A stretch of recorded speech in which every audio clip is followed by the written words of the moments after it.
Namaskar and good evening, everybody. Team Hingori Sutras welcomes you to this session of In Conversation with Yuvraj Kapadia. Aham Brahmasmi. I am that. Simply put, I am the consciousness supreme, and the consciousness supreme is me. A concept Sant Kabir put so well in his Doha, Boond Samani, which we played for you last week. This has been touted in many of our ancient texts and scriptures, yet it remains the most misunderstood and discounted concept that we have at our disposal. We do realize that we have a limited physical body which is in touch with the limitless expanse of infinity, a universe. The bridge that connects these two paradoxical states is our mind. Understanding your existential framework guides you on how your mind, which is the most powerful computer ever created in the history of humanity, functions. Decoding this working thus becomes the first step in then unleashing the infinite resources that we all carry within ourselves. This unraveling subsequently empowers you with the much needed awareness, which becomes the tool to transform your understanding of faith into destiny. The joy of living starts from this point. To help us reach this point, we have with us Yuvraj Kapadia, founder director of 𝐾𝐞𝐜 Integrated Clinical Hypnotherapy Foundation and International Academy of Life, IAOL India.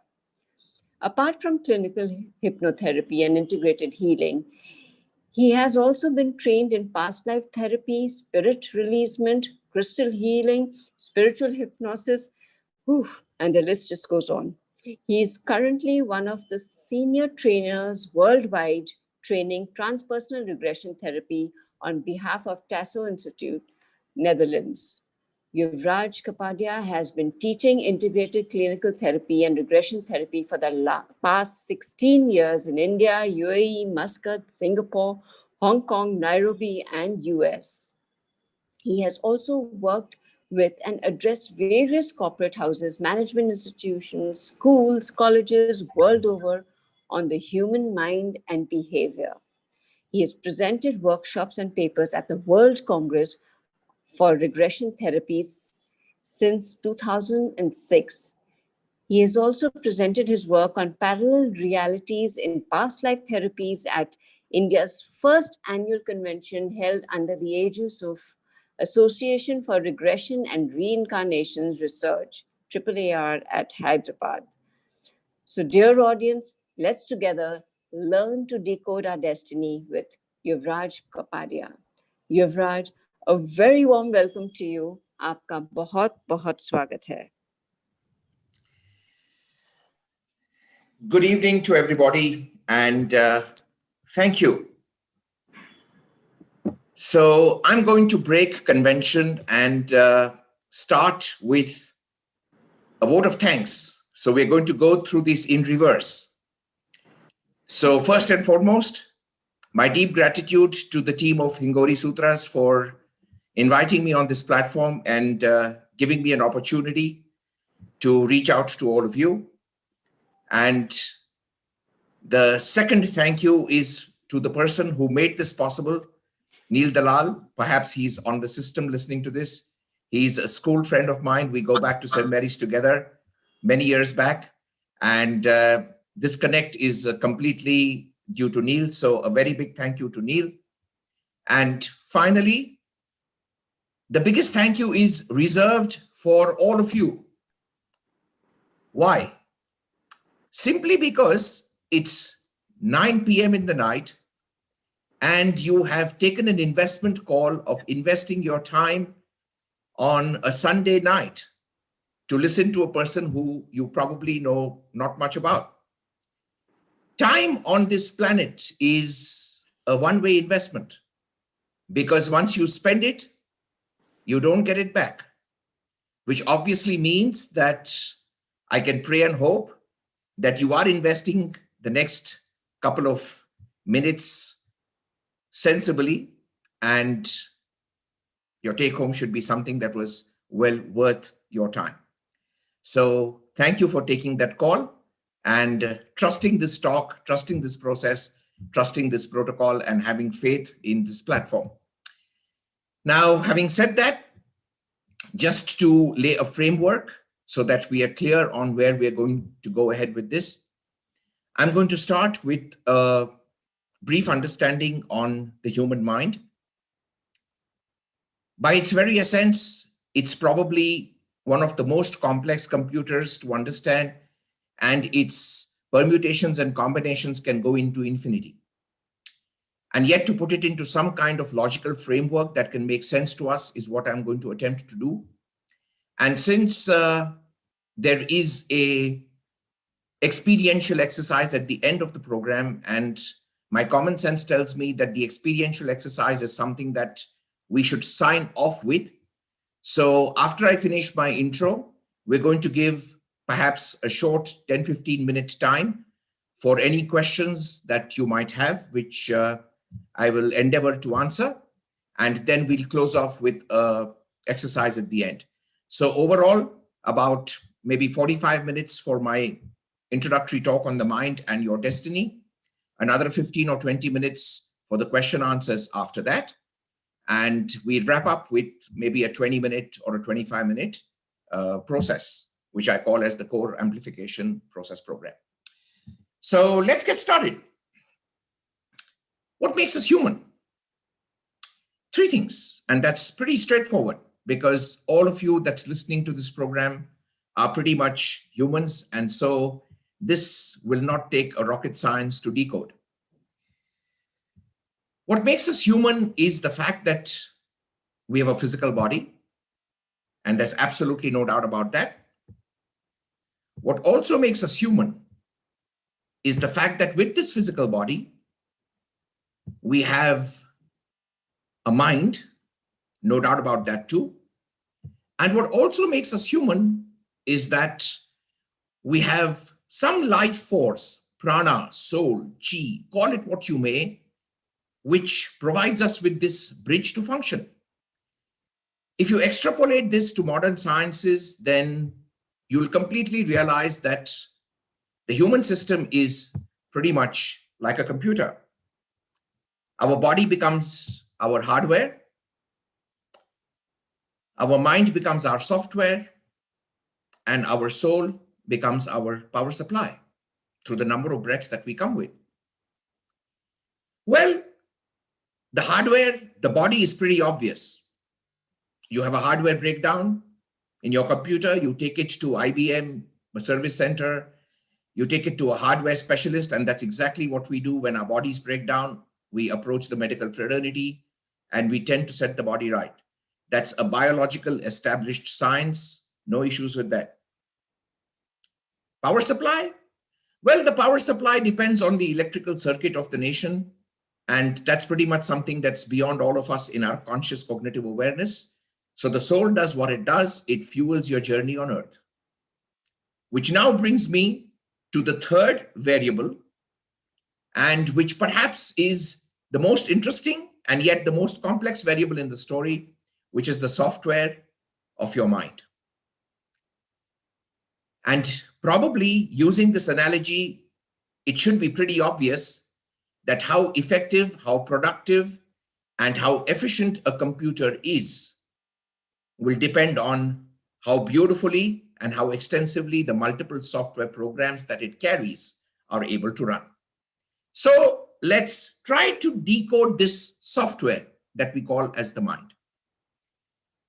All of you are listening to me at this moment.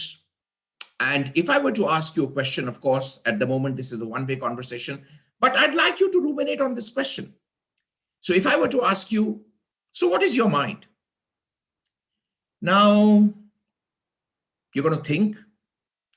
And then if I start to get some answers, the typical answers that I'm going to encounter will be, oh, my mind is restless, or my mind thinks a lot, or that's how I feel and process things. My mind stores my memories. You know, these are the kind of replies that I mostly get when I address students on the subject. Now, if you just step back a little bit and evaluate this, because even at this moment, your mind is figuring out how do I describe myself? And every line that I just spoke is a functional aspect of the mind. It's what the mind does. It's not what the mind is. So all of us predominantly understand our mind through its functionality, not through its structure. So what I'm going to do now is take you through a very brief exposition on the structure of your mind. And that would explain to you how it works. And once you understand how it works, obviously, all you need to do is crack the coding language, and life then becomes a series of non-stop miracles. So let's take a brief preview into the structure of the mind. Now, when we talk of the mind, imagine your mind as a ball of energy all around you, the center of which is the pit of your stomach. And that's how you get the term gut feeling. For example, I've got a gut feeling that it's going to rain in Mumbai tonight. Now, we all know that the gut is a physiological part of our bodies. It's where we digest and assimilate food. And there's absolutely no reason in this world why you should be feeling in the gut. And yet, what is a gut feeling? It's a very strong sense of intuition that's essentially coming up from the central part of our minds. Butterflies in the stomach. When you're sitting on a roller coaster, or you do bungee jumping, and you have this weird, crazy sensation with something fluttering in your stomach. Well, cut your stomach open, you won't find butterflies, you won't find eggs, you won't find nothing. So fear, again, is a very strong primal emotion that you experience in the central part of your mind. Let's decode this fear a little deeper. So this mind is divided into two parts. There is what we call as the conscious mind, and that's the mind that thinks, logics, analyzes, feels, decides, and eventually sanctions action, which pretty much means it's that part of your mind through which you are living life 24/7 into 365, because that's exactly what your life is all about. What you think, what you logic, what you analyze, what you feel, what you decide, and how you act. And strangely, this conscious mind is approximately 10 to 12% of the total mind capacity. Now, that would leave you scratching your head, because if all my life and everything I do with my life is being handled by this 10 to 12%, then has the planning commission that made humans goofed up big time? Because what's happening in the balance 88 to 90%? So the balance 88 to 90% is typically what we call as the subconscious mind. 88 to 90% indicating it's not only 9 times bigger, it's also around 6,000 times more powerful. So here is the first strange paradox of the mind. Here is an area of the mind that's nearly 6,000 times more powerful than anything that you've known before. It belongs to you. And therefore, it becomes that area of your life where you get the completely logical answers for all the illogical situations in your life. I think many of us at different junctions of our life have faced situations, have faced circumstances where we feel life is not logical at all. So many things in life just don't make sense. And then, of course, coming from a country like ours, which is very deeply seeped in spirituality, in religion, in beliefs, the most convenient defense mechanism is to put the entire truckload of what we don't understand onto karma and destiny. It becomes a very very safe space to put away everything that we don't understand. But the fact remains that your life is the most logical game that you are playing with yourself across time and space. All you need to do is to know how and where to find the logic. And that's exactly what I am attempting to decode for all of you this evening.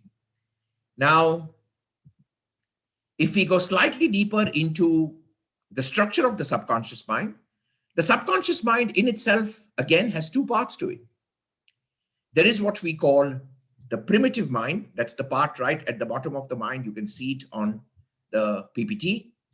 And the primitive mind is that part of your mind where you store all your evolutionary memories, which means every single existence that you've had on this planet in any form is stored in the form of a DVD read-only format.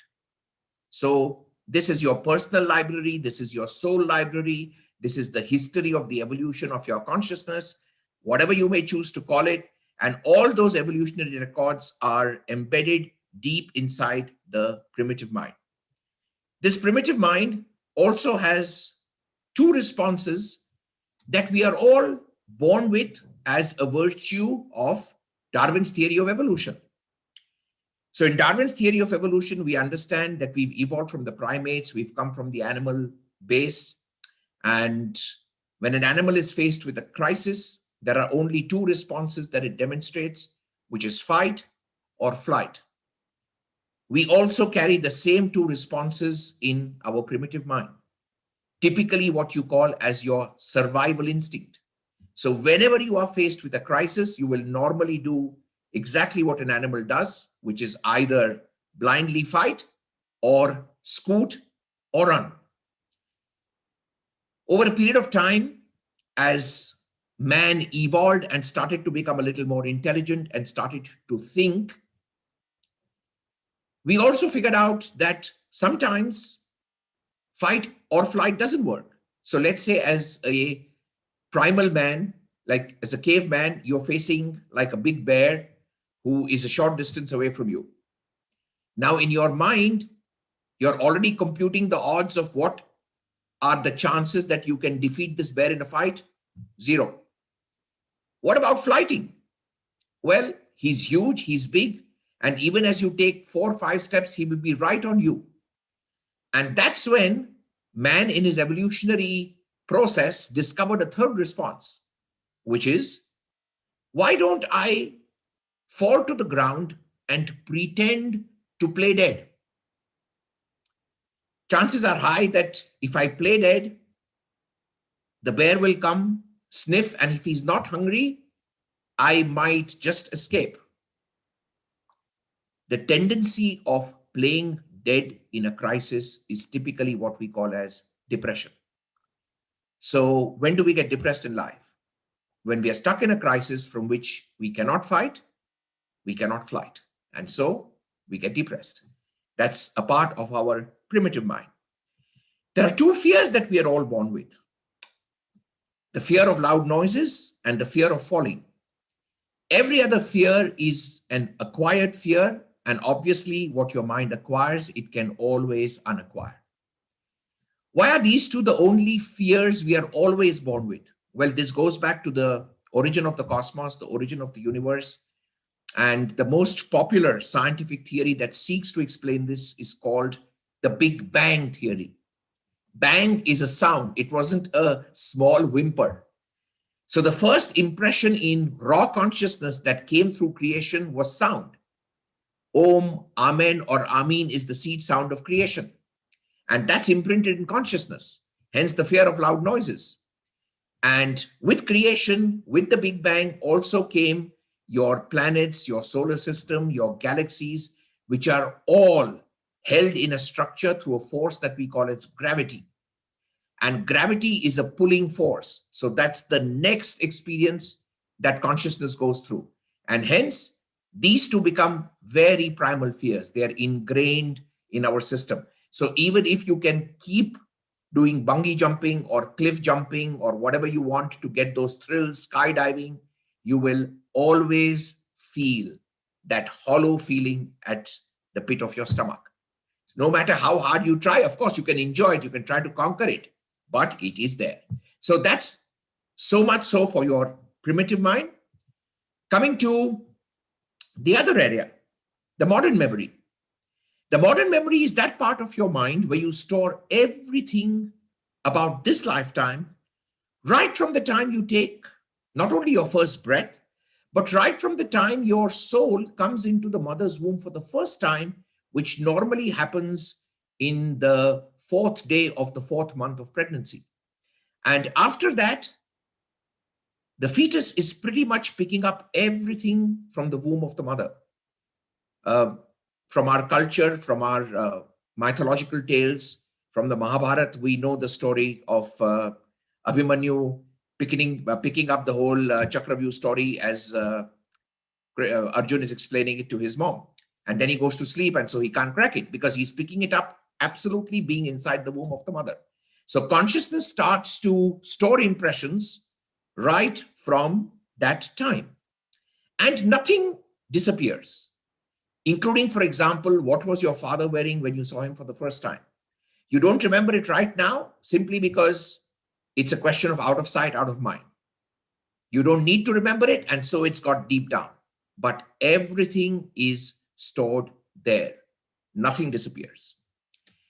Now, between the age of 0 to 8, between both these areas, that means between the conscious and the subconscious mind, a filter starts to develop. And this filter is called the critical filter or the critical mind. And this is where duality starts for a child. What do we mean by duality? A child starts to categorize things in opposites. I like this, I don't like this. This is fun, this is boring. This is good, this is bad. I will do this, I will not do this. So this whole paradox of good and bad, right and wrong, like and dislike starts with this critical filter. In fact, in a country like ours, which has such a deep religious or spiritual culture, we understand the difference between good and bad karma even before we know what is bread and what is biscuit, because that's the degree of programming that happens with us. What governs this programming?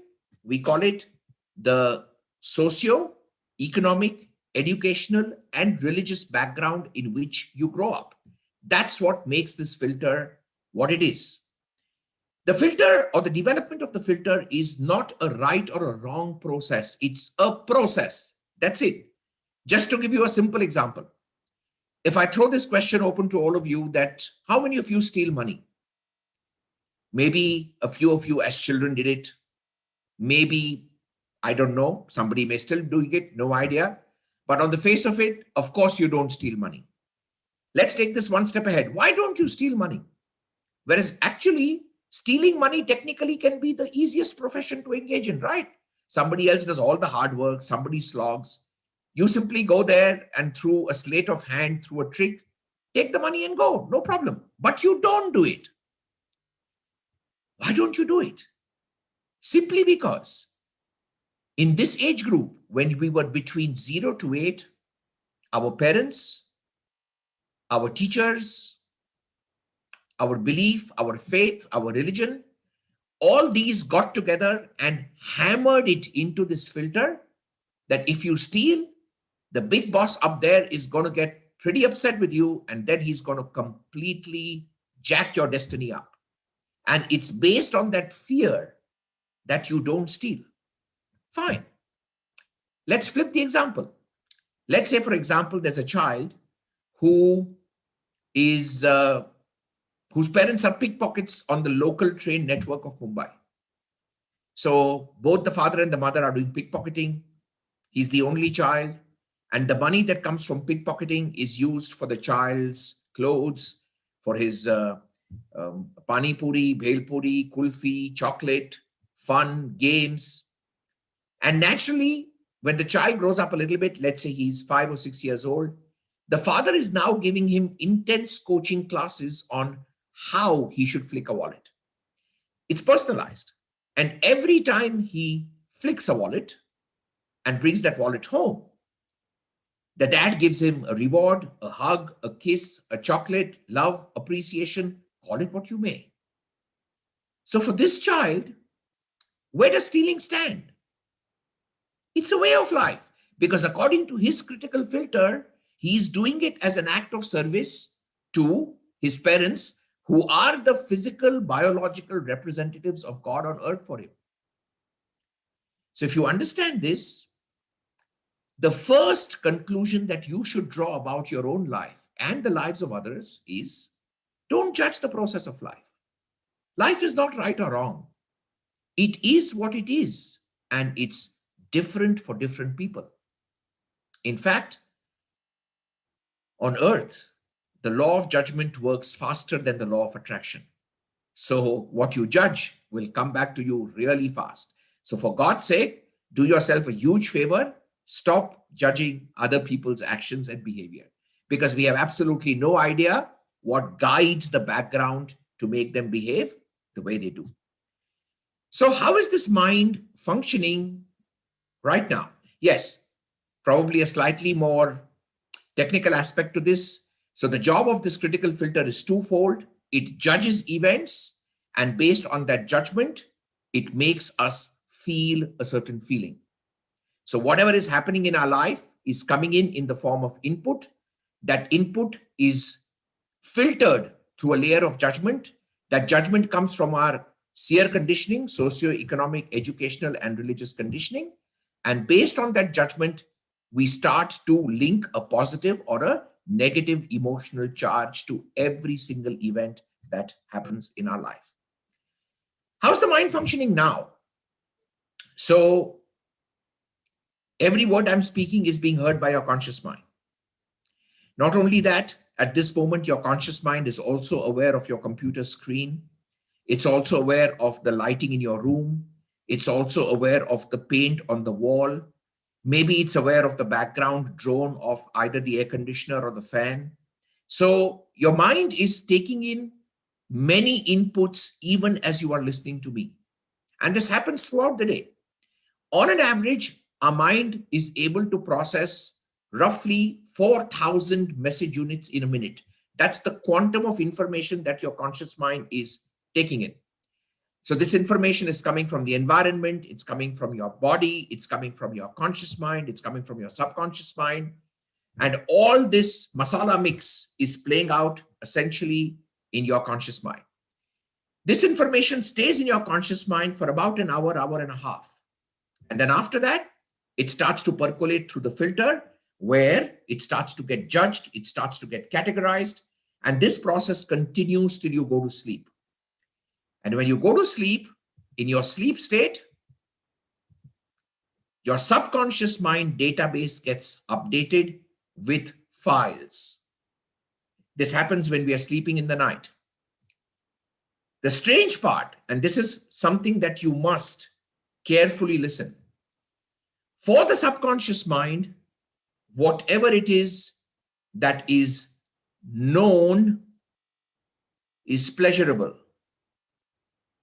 And whatever it is that is unknown is painful. Other than events that will physically kill you, because one of the mandates of the subconscious mind is to keep you alive. Death by itself is not a fixed, destined moment, but the number of breaths that you come with is fixed. So how you use these breaths is going to determine which Mrityu Yog in your life you will catch. Okay. Having said that, the subconscious mind in itself simply stores, doesn't judge, but for the subconscious mind, what is known is pleasure, what is unknown is pain. And this is the one thing that baffles many humans. I'll give you a simple example. Let's take an example of a girl who is in a household where her father is a very autocratic, egoistic male, typically what we call as the MCP personality. Very abusive, insults the mother, etc., etc., etc. Now, the girl child watches this and she's extremely upset with the father, maybe hates the father. However, from the subconscious mind perspective, what's happening? This behavior of the father, this arrogance, this rudeness, becomes the known behavior of a man, because the father is the first man in a daughter's life. The first exposure to masculine energy comes from the father. So though she consciously hates that behavior, that is the known behavior of a man. Now what happens? As she's growing up, she wants to run away from home. She wants to have nothing to do with that father of hers. And yet, the very first boyfriend that she'll attract in her life when she goes to college, eventually and slowly will become a Xerox copy of the father. The person she gets married to will duplicate the same pattern. The son she gives birth to, if she doesn't crack this, will also end up behaving the same way. And why does this happen? Simply because for that 6,000 time world's most powerful Xerox machine, that is the known behavior of men for her. So the unconscious God in her is constantly going to manifest men in her life who are going to be rude, who are going to be autocratic, who are going to be dictatorial. And though she may hate it, she will keep manifesting it over and over again. And unfortunately, this gets labeled as destiny. Of course, why she chose that father is a fact of destiny. But with awareness, that can be shifted. With awareness, learnings can happen. With awareness, we can supersede this. So the long and short of the model then becomes the fact that bit by bit, we are building a database. For this computer to function absolutely effectively, the critical filter needs to be cleared. That should be obvious. You know, it's like the filter that you use for tea. The tea leaves must be removed. And this filter gets cleared either when you go to sleep, or when you meditate, or if you do self-hypnosis, or if you do breath work. So this will now explain to you why, for example, people like to meditate, or people like to go into trance, people do breath work. What is eventually the biggest benefit of that? The benefit of that is you're clearing the critical filter, which is giving the computer a chance to start functioning effectively at high speed all over again. It's exactly how you run virus programs and keep cleaning all your softwares like a McAfee or a Norton antivirus. Because that critical filter, if it gets jammed, is exactly what's going to land up creating a huge mess in your life. Maybe just a short protocol on the dream sequence, since we're talking about mind, and the mind is also linked to our dream state. So whenever we go to sleep, the updation of the database in our mind is happening. I've already explained that. In the first 2 hours of your sleep, the dreams that you get are called processing dreams, and these are extensions of what's happened through the day.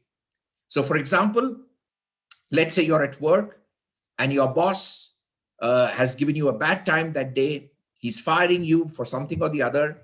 The visual of him firing you will get stored into your modern memory at the moment it gets created, because your modern memory is highly visual in nature. The fear that you feel with the boss's firing will get stored in your critical filter. And after that, when you go to sleep in the night, that fear will get appended with the visual of the boss firing you. And this will translate as a scary dream in your night where you feel you are running in a forest with a dragon spewing fire on you. That's a processing dream. In the middle 2 hours of your sleep, you go through a predictive dream where your mind tries to tell you that if you continue doing what you are doing, this is where your life is going to go. So for example, let's say I've worked hard in my life and I've made a decent amount of money, and I now decide to take a sabbatical, take it easy. I quit and I go on a sabbatical journey. Let's say I take off to Hawaii and I decide to chill there for a few years. Well, chilling in Hawaii for a few years costs money. So every time I'm using my ATM card to withdraw money from the ATM, not only is the money coming out from my bank, but it's also coming out from my mind. And my mind is keeping track of exactly what's happening there. So after 6 months in Hawaii, in the middle of the night at 2 o'clock, I probably will get a very, what should I say, scary dream which will show me probably with an unshaven beard, with slightly tattered clothes, and with a katora in hand, a metaphorical projection of poverty. And it'll scare me to the extent that I wake up in the morning and I said, all right, I need to get a job, and I'm back on monster.com because my mind is telling me that if I continue to withdraw money like this and don't replenish my earning, I'm going to be in trouble. Those are called as predictive dreams, and they normally wake you up in the middle of the night. And finally, we have venting dreams, which are what happen in the last 2 hours of sleep when we're about to wake up. And that's when the mind is letting go of beliefs, of files, of data, of information that it no longer requires. From a therapeutic perspective, of course, we interpret a venting dream as opposite of what it's trying to tell us. So for example, if there's a person who has a fear of public speaking and comes to me for a session and I'm working with that fear, it's quite common after 1 or 2 sessions for the person to wake up with a dream in the morning saying, I blanked out on stage in my dream and people were throwing tomatoes at me. I celebrate because that means the session is over. The person in the morning state has let go of that belief that he is going to blank out in front of a crowd. A dream, of course, is different from a vision because many people believe that what they see in the morning turns out to be true. That's not a dream, that's a vision. And a vision is time travel. That's what happens when in our sleep state, our subtler self comes out of the body and we move forward in time approximately 10 to 15 days on a daily basis. So that's from where the sense of deja vu, etc. comes. A vision is very literal in nature. A dream is metaphorical. Having explained this, eventually, to summarize this structure or this part of the mind's working, in your conscious mind, you have the rules of life. In your subconscious mind, you have the experiences of life. And your life operates on both these wheels, your rules and your experiences. When your rules and your experiences are in harmony, life is beautiful. When your rules and your experiences clash, is the origin of stress in life. Just to give you a simple example of this, let's say, for example, at one point of time, your rule says it's fine to eat non-vegetarian food. This is just an example, okay? And you enjoy it. So you build many positive experiences of non-vegetarian food. And then one fine day, you decide to go vegan, or one fine day, you decide to go vegetarian for some rhyme or reason, you go through some shift, and you change your rule. You change your rule to say, all right, from today, I don't eat meat. But what happens to those zillions of positive experiences that are already there? So the next time you go to a buffet in a 5-star hotel, your rule is saying no meat, no meat, no meat. So you go to the ghaspoos counter, you take the salads, etc., etc., etc. But no matter how much salad you eat, you don't get that full feeling. And the moment you're crossing the counter where chicken tikkas are being prepared, and as the smell goes up your nose, and the craving starts to come up. And after round 1, round 2, the moment your willpower dips just a little bit, incidentally, willpower works for approximately 2% of the population. So if you're not in that 2%, the moment you get a trigger, you are back to the same experience because the experience is 6,000 times more powerful than the rule. And that's why we find change in life so difficult. It's the rule versus experience conflict. Now, that being the case, the key in life is how to clear those experiences. And even when people are meditating, people are doing deep inner work, trance work, this is the area that they're trying to vacuum clean, to cleanse, to let go, to cathartize. Because, as I said, it's the world's most powerful duplicating machine. So much so for the human mind. Now, let's take this one step deeper. For your mind, everything starts from a thought. Depending on how your mind perceives the thought, that thought becomes a moving energy that we call an emotion. This emotion is perceptual. To give you an example, if I tell you, let's process the thought that one human is killing another human, is it a positive thought or a negative thought? Many of you will say, oh, it's a negative thought. Well, let's add one filter to it. Let's assume that the person doing the killing is the security guard of your building, and the person getting killed is probably a terrorist who's carrying 100 kilos of Semtex that were going to be placed just below your car in the basement of the building. And if this killing hadn't happened right now, you'd be a dead duck in the next 10 minutes. Now, is it a positive thought or a negative thought? Well, hugely positive. You want to meet the security guard, you want to touch his feet, he's your God, he's your savior, etc., etc., etc. On a different context, different tangent, the person getting killed is a friend of yours, the person doing the killing is a murderer. You're very upset. You're very angry, you're sad, you're frustrated. So please remember, thoughts are potential energy. Thoughts by themselves have no ego. Thoughts by themselves have no texture. A thought is just a thought. It's the most basic building block of this universe. Each one of us, based on our critical filter, has an antenna, and that antenna perceives the thought in a certain way. This perception of thought charges it with electromagnetism. This charged thought particle now becomes a moving energy, which we call an emotion. An emotion is an energy in motion. Now, since you have charged the thought, where is this emotion going to come? It's going to come right to you. And how does it enter you? It enters you through the energy vortices in our body that we call as the chakras.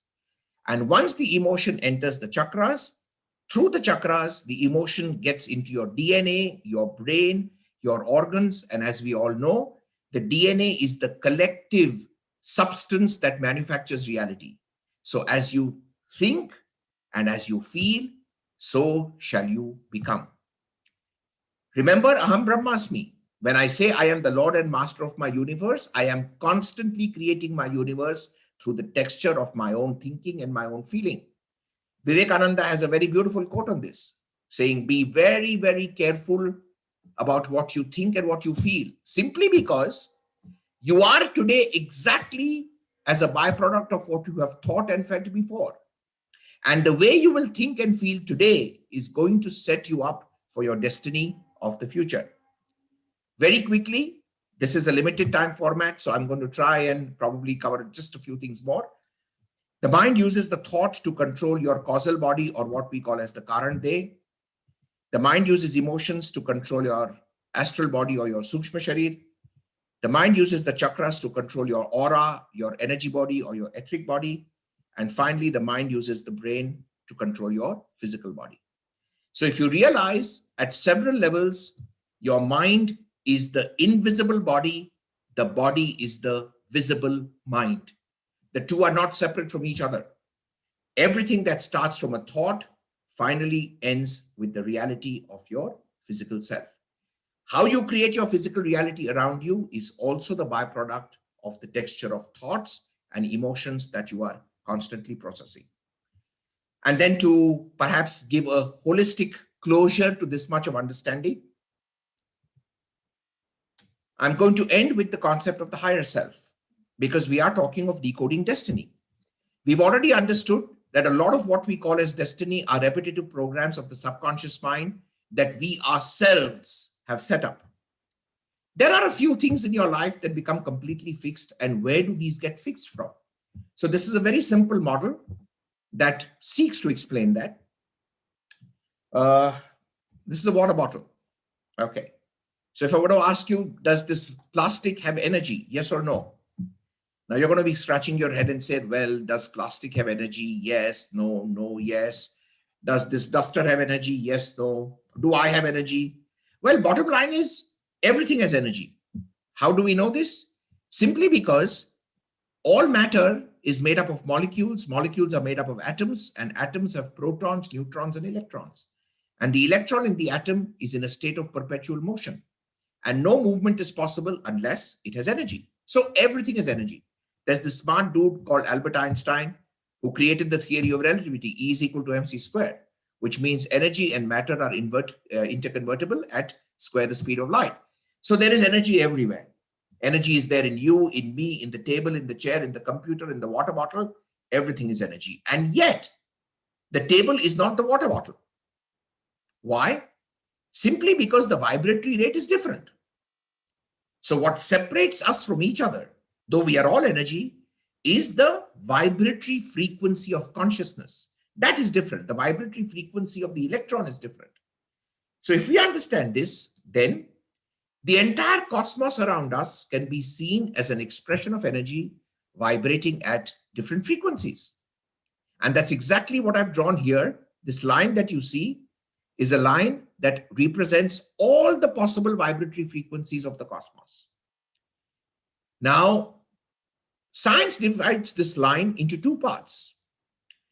All those frequencies of energy that science can tangibly measure, qualify, quantify, prove, establish, or accept at a given point of time is what science calls as physics. And all those frequencies of energy, which science cannot tangibly measure, qualify, quantify, prove, or establish at a given point of time, falls in the area of what science calls as metaphysics. And this line keeps moving with time. Just to give you an example, 100 years back, or let's say not 100, 1,000 years back, if I was on this planet and I made a statement that said there's a force in this planet that keeps all of us stuck to it like a magnet, the intelligentsia at that time would have said, okay, Yuvraj, please dig a hole in the ground and show us where is this power. When can we get to it? 1 year, 2 years? I would keep digging for many years, not find anything, and they'll put me into that hole and bury me, and then I would be history and a mystery both. And yet what happens? 400 years back, when the apple falls on Newton's head, what do we get? We get the law of gravity. Gravity was always there. But since there was no technology to prove it, it was metaphysical. Now, Newton proves it, line goes up, gravity becomes physics, law of gravity. 100 years back, aura, metaphysics. Today, so many people, so many softwares, photograph it, physics. And that's why every invention is called a discovery. Discover means discard the cover, remove the cover, remove the veil. So metaphysics is all of creation. What we understand out of that is our physics. Let's look at where each one of you and me is right now. We are all in physics. Why? We have a body that science understands. We have a mind that science acknowledges. And every doctor in this world will tell you that there is a life force which they cannot control. They're very clear on that. We may call it the soul, prana, chi, but there is something that keeps this body going. So we become this body, mind, vitality, package deal accepted in science as physics. Now let's understand what happens when we die. Depending on our belief system, our body will either be cremated or buried or put into the water or fed to the vultures. It's a religious protocol. No matter what your faith or belief, at the end of the day, this body is a 5-elemental carbon-based structure, which is the 5 elements are going to go back to the 5 elements. So that is the end of the science of the body. We're now left behind with the energy of the mind and the energy of our vitality or vital living force. The first law of thermodynamics in physics tells you that energy cannot be created, nor can it be destroyed. It can only be transformed or transmuted. And yet, at my death, science now has no technology to be able to prove the existence of either my mind or my vital living force. And yet, science itself says that you can't create it and you can't destroy it. So what happens? Your mind and your vitality become metaphysical. According to science, the state of your soul mind in the metaphysical zone is what we call as the higher self. So if the character down here is the lower self or the Jivatma, the character up here is the higher self or the Paramatma. The higher self is not your boss. It's you without the drama of your ego. It's you in the overview. It's you that is above the time and space drama that's happening on earth. And every time you incarnate on earth, a part of the energy of this higher self comes down into the body and you go through these cycles of life and death. Everything that we call as life plan, life choices, life purposes are byproducts of processes that are happening at this level. whatever you call as your destiny or fate, are decisions for evolutionary purposes, karmic purposes, the rules of life that are happening here. And all that you are doing here is implementing it correctly. If you follow the coding of your life correctly, then an enormous amount of resources from here open up for you. On the other hand, the more you fight it, the more it will fight you. So think wisely, feel wisely, and make your life count for you. So about 45 minutes was my plan. We're 50 minutes since we opened. I'm going to pause my talk here. We're going to throw this open for questions that you all might have. And you can fire them into the Hingori Sutras team. I will take maybe 10-15 minutes to answer them. And I want to conclude the talk with a process, as I said, because I'm going to teach you a technique on how, by yourself, you can access that database and start tweaking it in a variety of different ways. So we're open for questions now. If anybody would like to fire a question away. That was fabulous, Yuvraj, making the understanding of the mind so simple. Yeah. My first question to you here is understanding time, from the point of view of the conscious mind and the subconscious mind. Could you explain time and space, please? Sure. Time as a factor is understood only by the conscious mind. The subconscious mind is timeless. So the subconscious mind, which controls your subtle bodies, is that part of you that lives with the soul. And these are where you carry your impressions, your sanskaras, your pravrittis, call it what you may. So the subconscious mind doesn't understand time. All of time is conscious mind. So it's your conscious mind that's playing the game between past, present, and future. For the subconscious mind, it's all one zone. In fact, that's actually the predominant problem when we have issues, etc., coming from past lives, because the subconscious mind doesn't understand this. The swimming pool is the same. So unless death is correctly registered for a past program, the program continues to run in the present. Fabulous. Thank you so much. There's a question here saying that how does hypnotherapy work? Okay. So now that you've understood how the mind functions, hypnotherapy is opening that door to the subconscious mind. I am going to teach you a process by which you can open it on your own, but it's difficult to do deep-rooted work.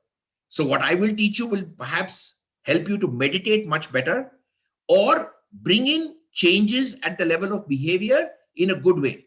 But if you really need deep work, hypnotherapy takes you back to the cause of the problem. So we take you back in time to from where your thoughts and emotions have started to get distorted. Have they started to get distorted from your childhood? Are they coming from a past life program? Are they coming from somewhere else? And once we trace the origin back to where it's coming from, naturally it becomes easy to fix it, because every change is possible at origin. Change becomes difficult later. So we take people back in time and sort out the problem at the point of origin. We do that through hypnotherapy. Another question here is, does the state of trance help in clearing the debris of the subconscious mind? The state of trance helps in clearing the critical filter. Okay. The subconscious mind content is there. Now, when people meditate, they're attempting to go there. Just to give you a brief example, if we quote from the life of the Buddha. So I suppose everybody is familiar with the Buddha and his story as Siddhartha, the prince born in a kingdom. And then because his intellect couldn't answer some very pointed questions that he got when he saw his people. People came to him asking them to revive a sick child. He couldn't take their grief and suffering away. And he couldn't understand the system of creation that made him a prince, and yet his own subjects were suffering. He didn't have an answer to that. And that's from where his quest began. And finally, after a long time, he reached that tree in Sarnath, Bodh Gaya, where he sat below 44 days. What happened to the Buddha in those 44 days? He went through 144 past life regressions. The content of those 144 past lives is what is known as the Jataka tales in Buddhist lore. So He used the process himself to go in and clear the debris. And the understanding of the wisdom that came from those 144 regressions is what made him understand the law of cause and effect. And from there, when he opened his eyes, he had transformed from the Buddhu to the Buddha. That's exactly what happened. Right. In relation to the mind and the power of repetition, do Yes. affirmations really work? Reciting really work with the mind? Well, affirmations work for sure.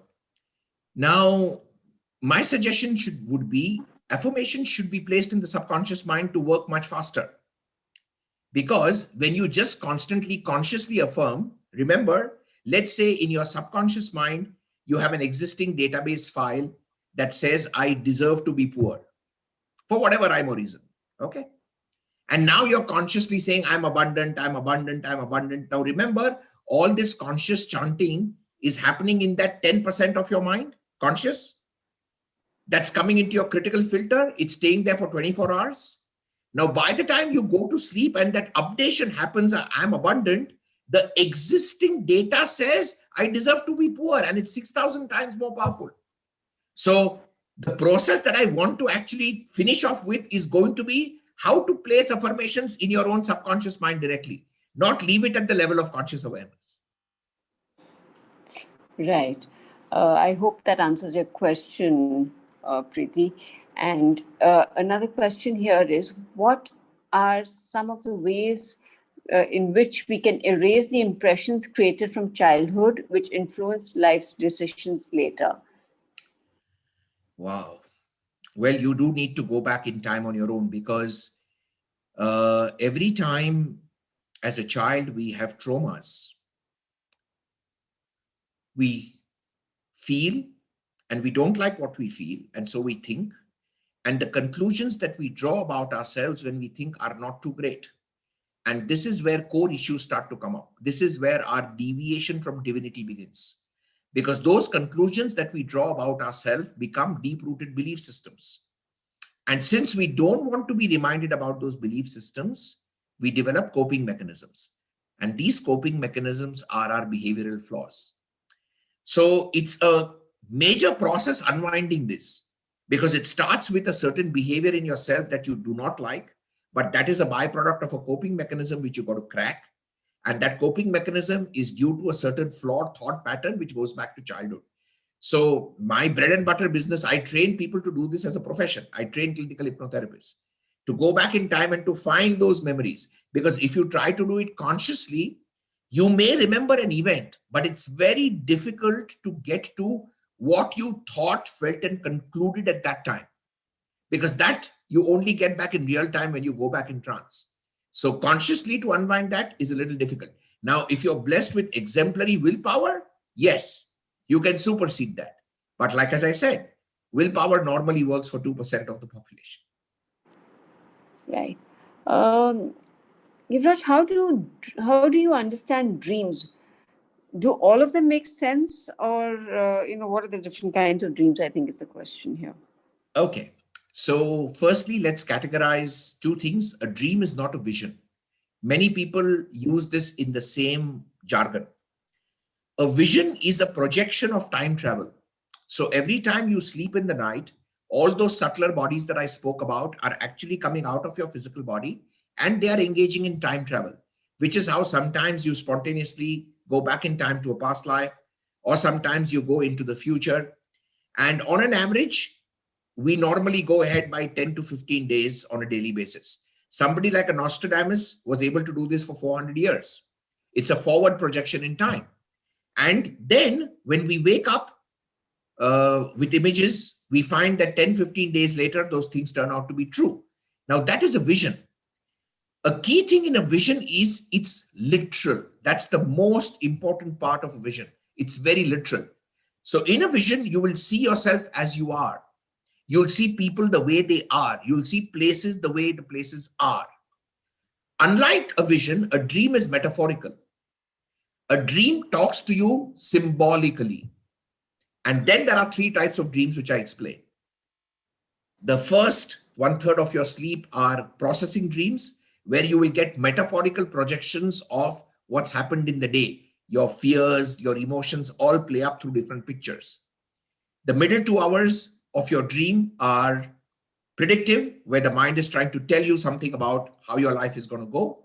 And finally, waking up dreams are venting, where you abandon the beliefs, etc. So when people come to us for decoding dreams, etc., we put them into trance and decode the dream in trance, simply because the dream language is trance. It's created in the trance. So the best way to decode it is to go back into trance and find out what it is. Right. How does destiny work in terms of thoughts? All right. So one of the quintessential conflicts that plague humanity is how much of life is free will and how much of life is destiny, how much of life is totally fixed. And the answer is a variable for every human, because it all depends on how young or how old your soul is, how mature or how immature. Mature, immature is not the right word, but it depends on how long you have been on this earth school before. If you realize when a master incarnates on earth, they have almost all the power in the world and yet no free will. Simply because they know exactly what they have to do, and they will only do that, and they will change nothing. If you look at a Jesus Christ, are we trying to say Jesus was the world's most powerful hypnotherapist? There hasn't been a better hypnotherapist in the world. He could look at a person and leprosy would disappear. Are we trying to say that he couldn't have looked into the eyes of the Roman senator who gave him a death sentence and says, hey, what the hell? I'm son of God. Finished. Who's going to crucify Jesus? But he won't do it. He won't do it because that crucifixion is a set moment in destiny. Okay? So for different people, what is destined, what kind of fixed karma you're going to live out, is a choice that you make from a higher self perspective. Again, those events are different for different people. Like once you choose a certain set of parents, what comes to you from that lineage becomes fixed. It's fixed destiny. For some people, getting married may be a fixed event. For some people, getting married may be a choice. It all depends on the karmic outlay that you're coming to close. So destiny gives you the framework of events that help to bring back to you energies that you have lost through your willful actions in different lives. That's what destiny does. Okay. Thoughts are how you process that destiny. So for example, if your destiny throws you challenges like a Dhirubhai Ambani's upbringing, but your thinking is, I can get better with this, then you use every challenge that destiny throws to grow in life with resources. On the other hand, if you interpret your destiny negatively, then it will become fate. And then you will end up resigning to your fate. That's when the karma continues in a circular manner. Right. Beautifully explained. Yeah.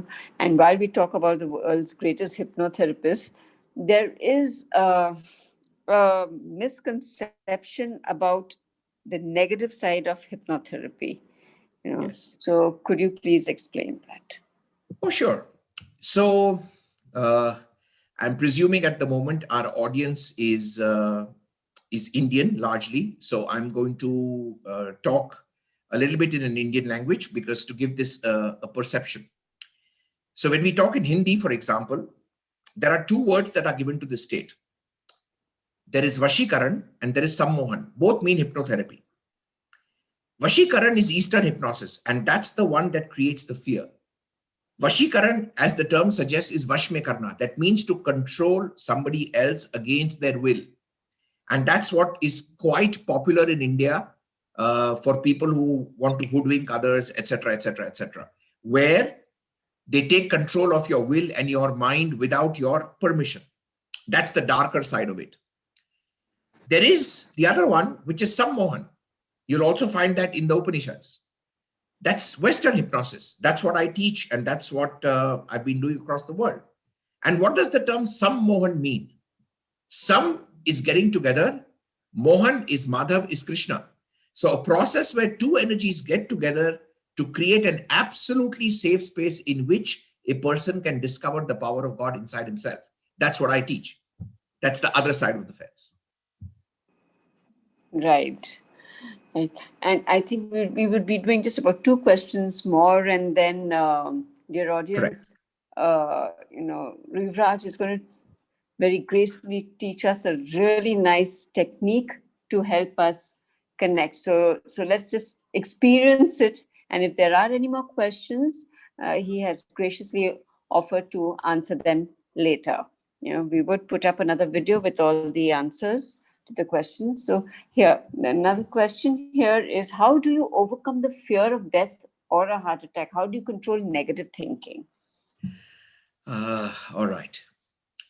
Well, I will answer this, what I would do in therapy. All right. So the primary reason why people have a fear of death is because of two things. Number one, the fear of the unknown of what happens after death. Okay. Fear of the unknown is big. And number two, a deep-rooted belief system that death is physically painful. It's difficult for the soul to leave the body. For me, as a hypnotherapist and as a person who specializes in past life work, the easiest way to get the person out of fear is I regress them to a past life and I take them through death experience. I get them to live it fully, get them to realize how it works, what's the protocol, what do you go through when you die, when you come out, what happens, and beyond that, where do you go? And then this understanding that no matter what they do on earth, if they die well, they are going to go into the light is a very big relief. It doesn't matter whether you are Hitler or whether you are Osama bin Laden or whether you are Mother Teresa. Whatever you did in your life before you die and immediately after that for 48 to 72 hours, if you review your life well, and if you understand what has happened, it's always the light. So it's a brilliant way of getting people out of the fear of death. That's what I do in a process. Now, in general, I think the awareness of life after death, the knowledge of it, can help in consciously reducing the fear. But the best way probably would be to experience a past life regression and go through the death process. Right. And with this, I think we're really excited to experience the technique. Brilliant. Great. Dear audience, your questions would be answered. We would be putting up a YouTube video shortly, and say in a couple of days with Yuvraj answering each and every question. So let's just experience. It's going to be a 25-minute of very exciting, a brilliant experience, to tap into the subconscious of mind. So let's get started with that. Yeah. All right. So thank you so much. And thank you for your questions, because it indicates that people are listening. People want to understand that. This has been, I've been an accidental hypnotherapist, to say the least. But it's made sense to me. I've been doing this for quite a long time. So what I'm now going to take you through is a process, the core amplification process program. It's a form of self-hypnosis which you can use by yourself, for yourself, to go into the subconscious mind and either place affirmations or suggestions, or you can even do it to improve the quality of your meditation. Many people ask me, is meditation and hypnosis identical? The answer to that is, both of them use the same swimming pool of the subconscious mind. But in meditation, you are jumping into the pool from the side of the pool, which means you'll have to work your way to go deep. With hypnosis, you are climbing the diving board and then jumping into the swimming pool. And simple common sense will tell you that the higher you go up the diving board, the deeper you go down. So hypnosis just becomes a deeper way and a quicker way of going much deeper into a meditative trance. So what I'm going to do is a process. In this process, I'm going to get you to identify a few keywords in that associated state of trance. I'm going to assist you in doing that.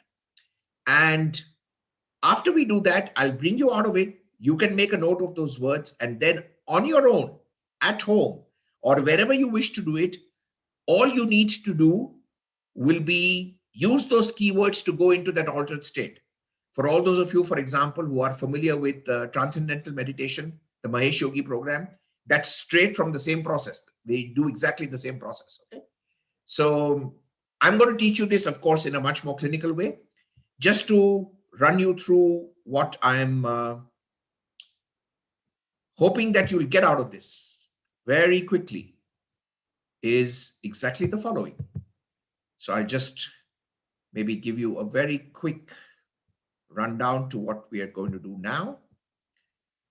And share screen, and here we go. Yep.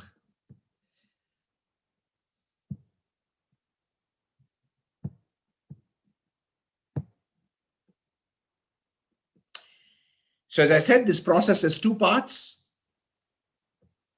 I'm going to assist you in identifying keywords. Those keywords will be your associations with the hypnotic state. And once I make you identify those words, those words will stay with you. They are like passwords to get into that state. We do this only one time, but you can use those passwords for the rest of your life. And then I'll also quickly run you through a trial round of using it. How does this actually work? So very typically, when we do heterohypnosis, we overload the critical mind and break the filter. That's what we do in a regular trance session. You know, it's like the MS-DOS computers of the old, where you had those black and white monitors, and if you had to find a file, you would type C:\/ and you type the path. Now, in those days, if you pressed enter very quickly on your computer, your cursor will come down fast, and then the system will hang. And then what would we need to do? Alt, Control, Delete, reboot the computer. In heterohypnosis, we reboot the computer. So we overload the critical filter with message units, and that opens the filter and allows us to place suggestions in. The process we are now doing is different. I'm going to help you organize your conscious mind fully. I'm going to do that now. And then help each one of you to locate three keys: a physical key of what your physical body is feeling, an emotional key of what your emotional body is feeling, and an intellectual key, which will be deep sleep. And we'll orient your mind with these three keys. We'll do it now. And once we do it, in future, at home, all you need to do is use each of those keys 7 times. And then these are going to be the words I'm going to take you through. We'll see how that works. And once you've located this correctly, all you have to do is use them and bingo, get right in there and place whatever affirmation or whatever suggestion you need to place. When people affirm, they're doing it in their conscious mind. What I'm taking you through is how you can place those same affirmations deep inside the subconscious. So I think that should be it. The rest of this, I take you once we've identified the words. So wherever you are, my request would be to maybe put your phone on silent, just so that you're in a good space. If you're wearing glasses, remove the glasses. You're not going to need to see them wherever we're going to go. Basically, chill. So if you're sitting on a chair, make sure that your body is comfortable, nothing disturbing you. If you're sitting on bed, again, let your body get into a comfortable position. Try not to lie down fully, because then the risk is of you going to sleep. We don't want that, okay? So sitting on a sofa, sitting on a chair, or half propped on the bed is absolutely fine. Now, having said that, let's begin the process. Yeah, phones on silent. Don't get disturbed.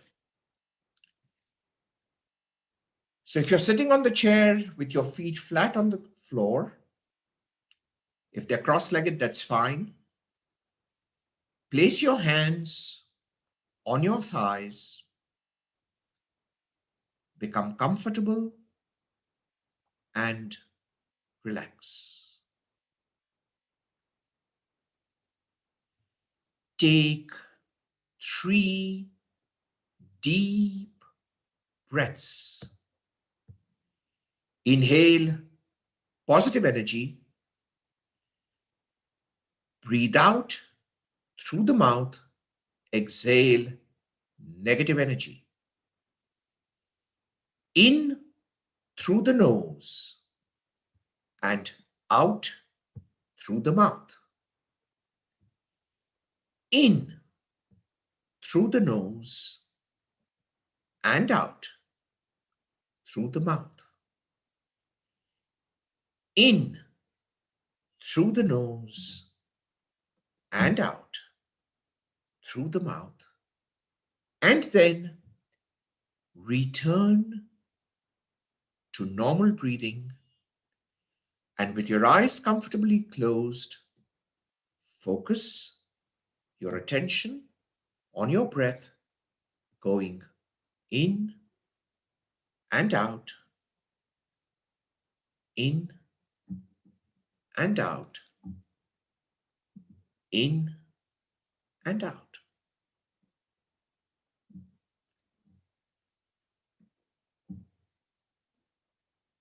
I am going to guide you through a mental scan of the physical feelings in your body. These feelings may be heaviness, lightness, tingling, warm,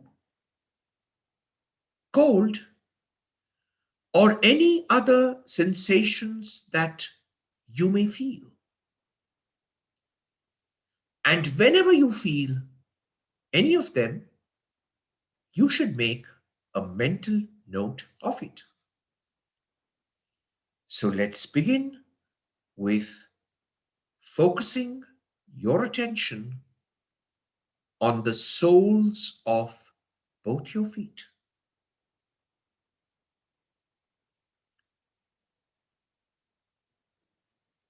Starting from there, mentally scan your legs all the way up to your knees and continue further up your thighs. Now all the way up to your hips.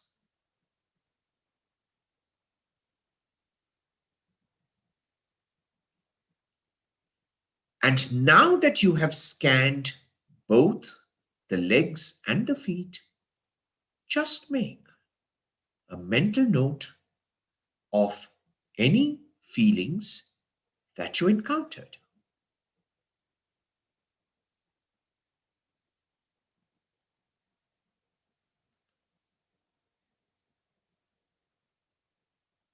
Continue scanning your stomach area,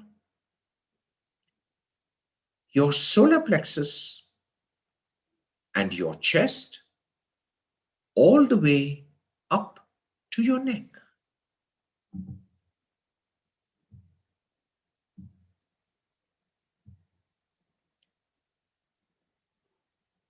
Continue scanning your lower back,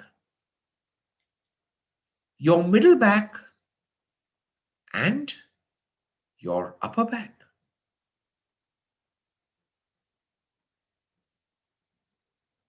And as you continue doing this with every breath that you take, try to breathe out as much negative energy as possible.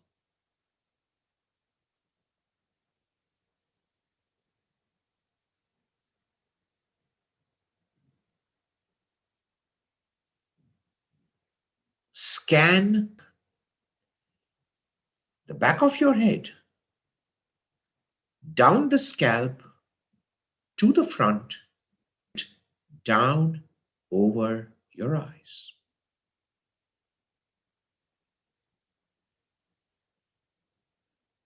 Continue down the cheeks and feel the jaw muscles relaxing.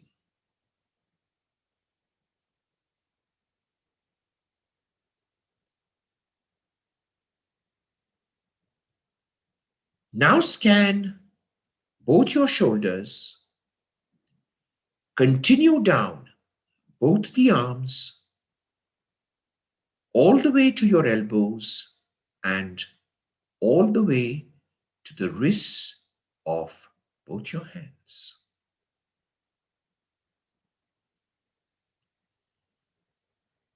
And now focus all your attention on both your hands and feel whatever sensations are most prominent in your hands. You may be able to feel the texture of your clothing on your hands with your hands. And as you continue to focus on the sensations on your hand, pick the one key word that best describes the most prominent sensation in your hands. I repeat, pick the one keyword that best describes the most prominent sensation in your hands. The physical keywords are floating, heavy, lightness, limp, loose, relaxation, tingling.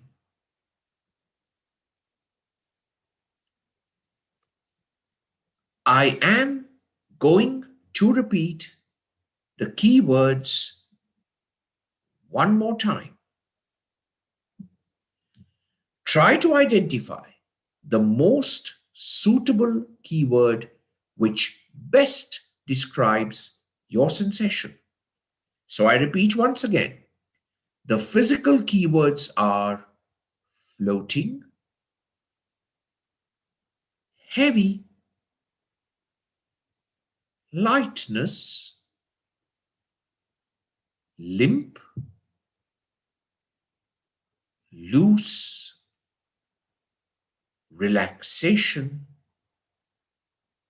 tingling.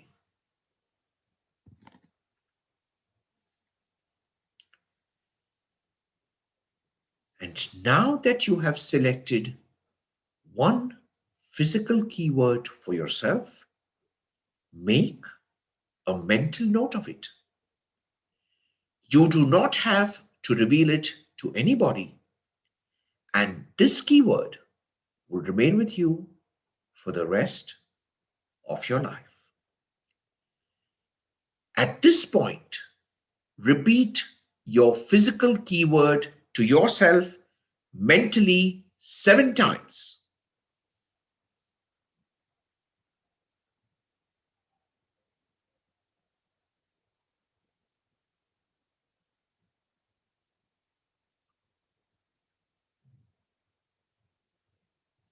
Now focus your attention once again on your breath going in and out. And try to feel the emotion that is most prominent. As I now repeat the 7 emotional keywords, identify the one that you can best relate to right now. The emotional keywords are calmness, confidence, contentment, happy, joy, peace, success.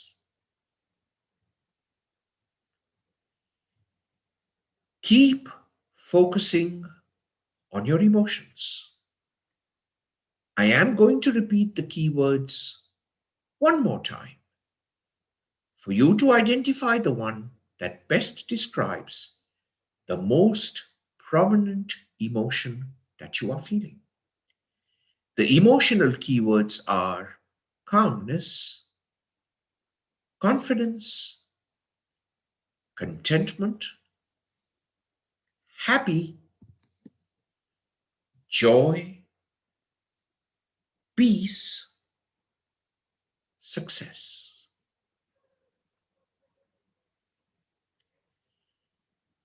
And now that you have picked your own emotional keyword, make a mental note of it. You do not have to reveal it to anybody, and this will stay with you for the rest of your life. At this point, repeat your emotional keyword to yourself mentally 7 times.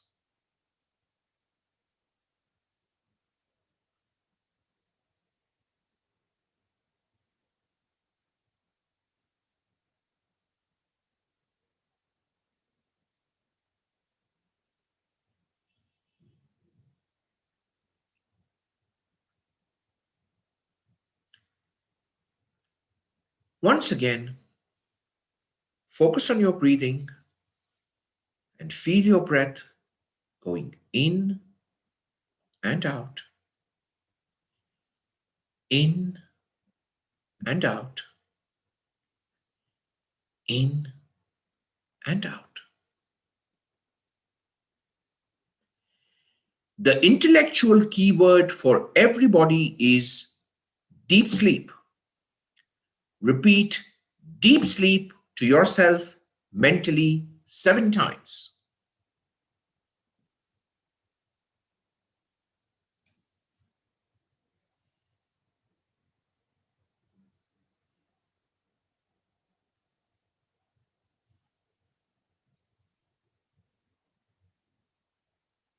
I am going to count you up from 1 to 5. At 5, you will be fully awake, feeling really good about yourself. Come up at 1, 2, 3, 4, and 5. Eyes open, wide awake. 1, 2, 3, 4, and 5. Eyes open, wide awake. So, welcome back. My suggestion would be have some water if you can, or maybe if you want to just grab something like a sweet so that you get fully integrated. And make a note of the 3 words that you would have identified. You should have 1 physical keyword, 1 emotional keyword, and deep sleep. Deep sleep is, if you want to use this process for placing suggestions inside, and I'm now going to do that in the next 2 or 3 minutes on how to do this. You can also replace the term deep sleep with meditate, in which case you don't need to count yourself out again, because meditation by itself is an auto-closure word. Okay.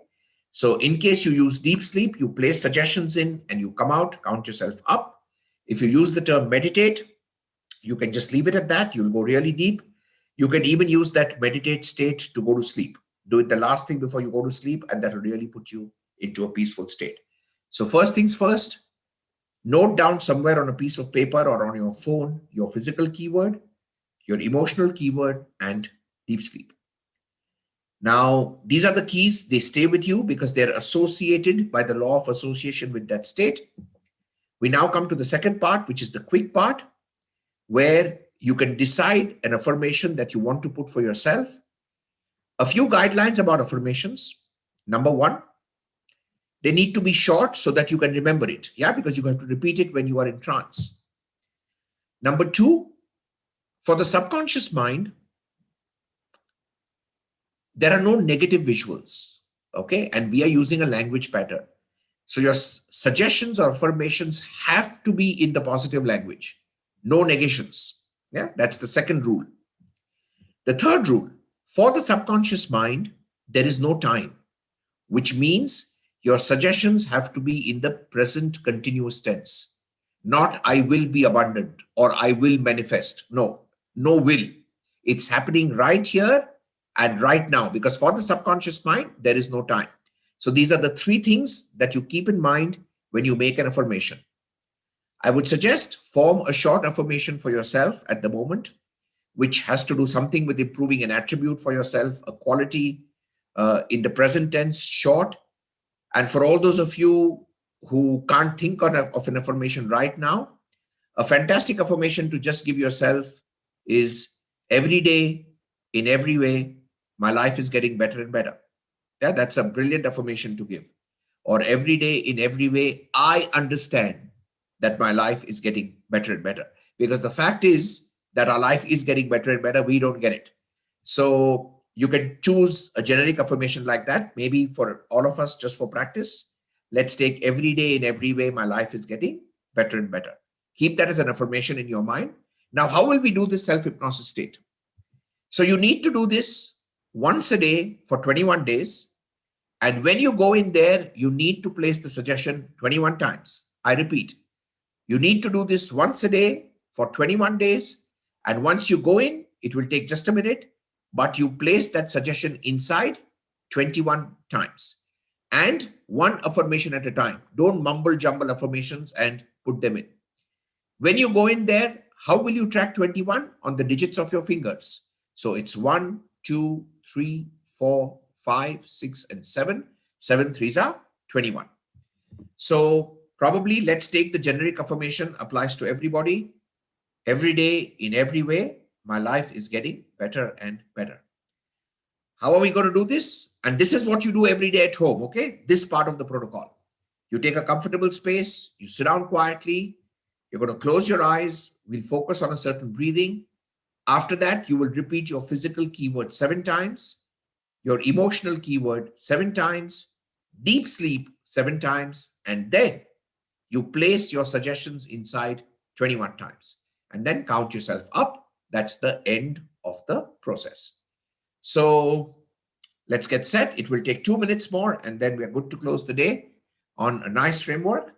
So wherever you are, like you did 20 minutes before, get into a comfortable space, phones on silence.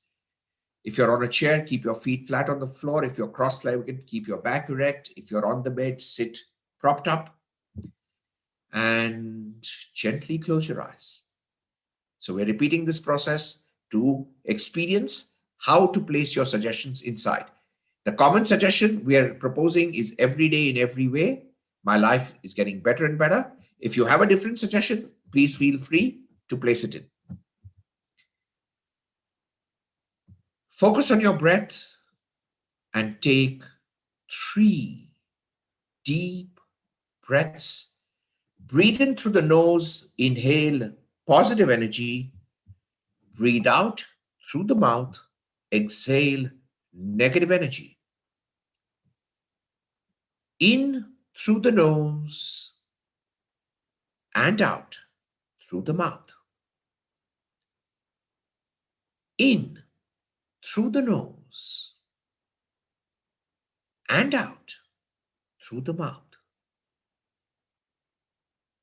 In through the nose and out through the mouth.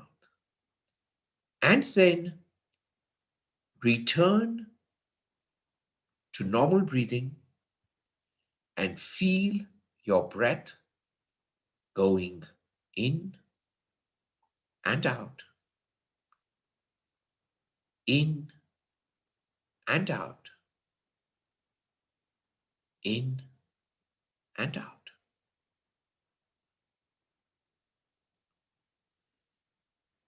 After some time, whenever you feel comfortable, repeat your physical keyword to yourself mentally 7 times.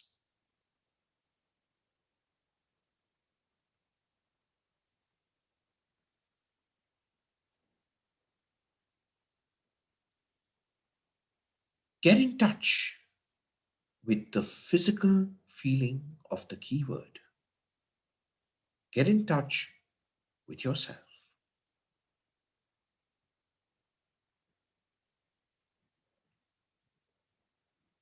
Once again, focus on your breathing and feel your breath going in and out,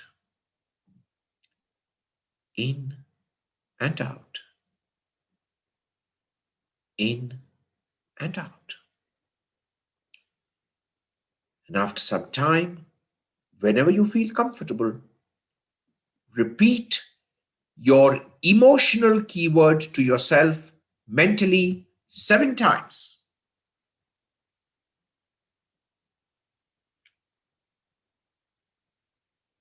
Get in touch with the emotional feeling of the keyword. Get in touch with yourself.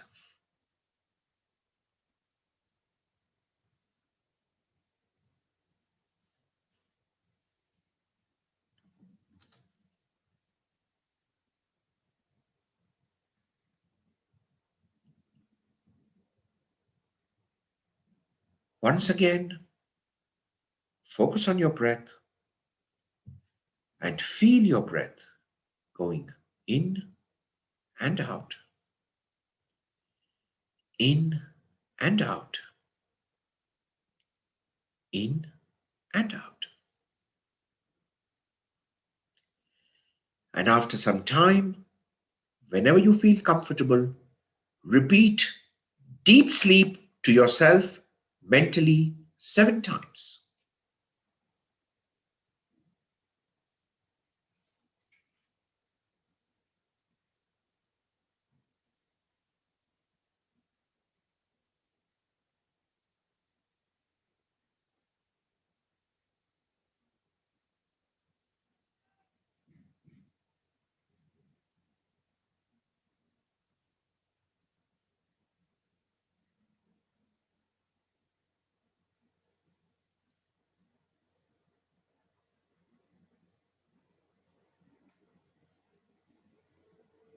Focus on your breath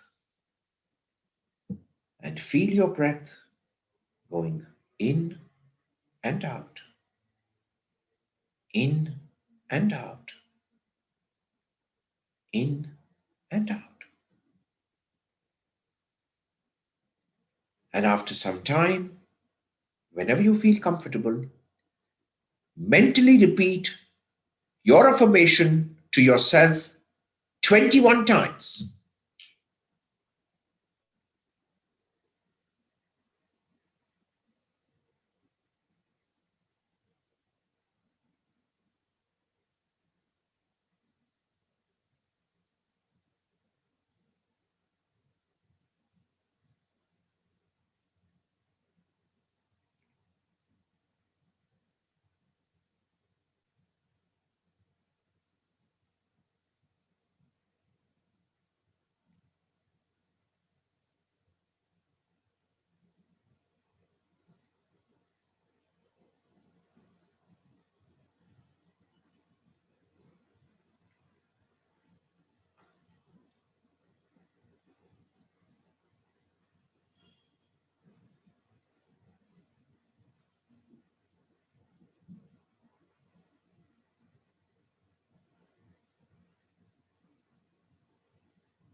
Focus on your breathing and feel your breath going in and out, in and out, in and out.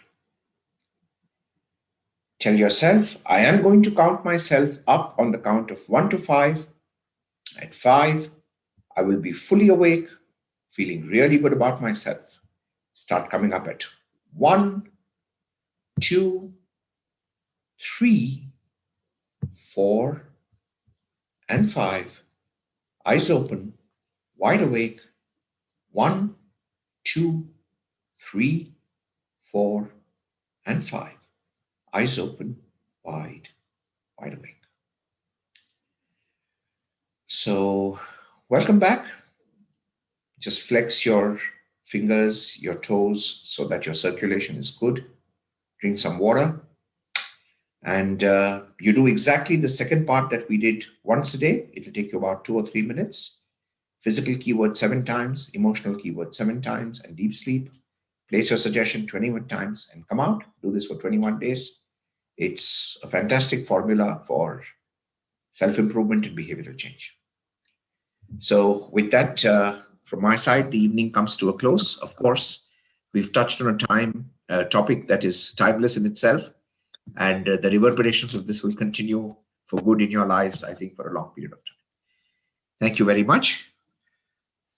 So very true, Yuvraj. So very true. It was a fabulous session.